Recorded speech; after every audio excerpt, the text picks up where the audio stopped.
Покровському під Симферополем вдерлися через паркан. У досвіта гатили в двері, а коли вдерлися всередину, замкнули дружину та 4 малих дітей Нарімана в окремій кімнаті. Ориентировочно где-то 7:15, 7:20 ворвались около 12 людей в масках через заборы, разбудили нас, стуча в окна, в двери. Муж открыл дверь, Нариман открыл дверь.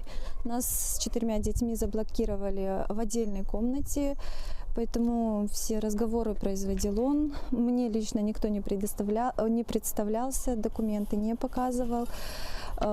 Провели обыск с ним вместе, забрали его и увезли на машине без опознавательных, вообще без номерных знаков в неизвестном направлении.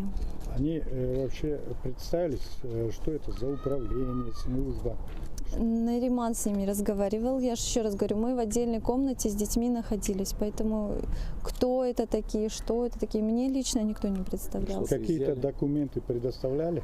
Может, Нариману представляли. А после проведенного обыска? После обыска ничего не оставляли, ничего не делали.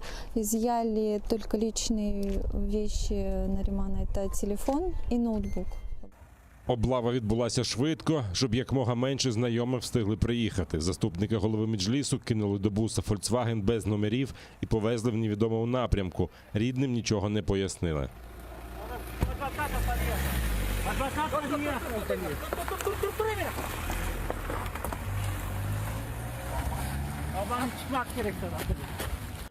В ніч перед облавою Наріман Джелял на своїй сторінці в Фейсбуці повідомляв про затримання свого односельця. 25-річного Азіза Ахтемова без пояснень ФСБівці вивезли геть серед ночі. Вчера в час ночи у него провели обыск, или человек 7-8, после чего напугали невестку, провели обыск и забрали телефон, и до сих пор мы найти его не можем. И обращался вчера в МВД, тоже ничего не знают. Сейчас обращались в ФСБ, тоже все отмораживаются. Зранку 3 вересня окупанти викрили Ельдара Одаманова з його оселі в Симферополі. Люди в формі хакі, які проігнорували прохання представитися, забрали в родини мобільні телефони, а потім пред'явили постанову суду про обшук через вибух на газопроводі в селі Перевальному. У нього вилучили 2 ноутбуки, 2 телефони і 2 флеш-накопичувачі. Мы не знаем, где находились в момент обыска наши телефоны. Мы наблюдали за проведением процедуры обыска.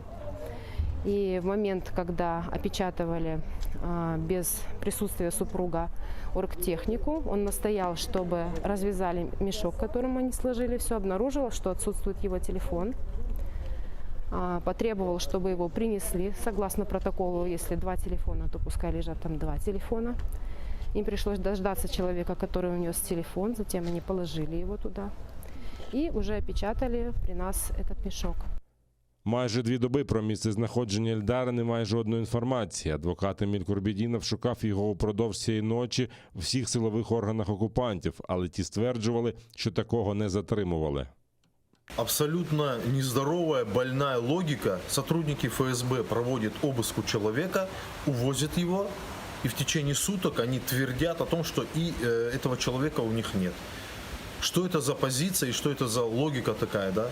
Не сообщать родным, куда увезли человека, по сути похитили, раз вы сутки не сообщаете о том, где он, и не сообщаете адвокату, и не допускаете, и говорите, его у нас нет. Вы проводите обыск, увозите его и говорите, что его у вас нет.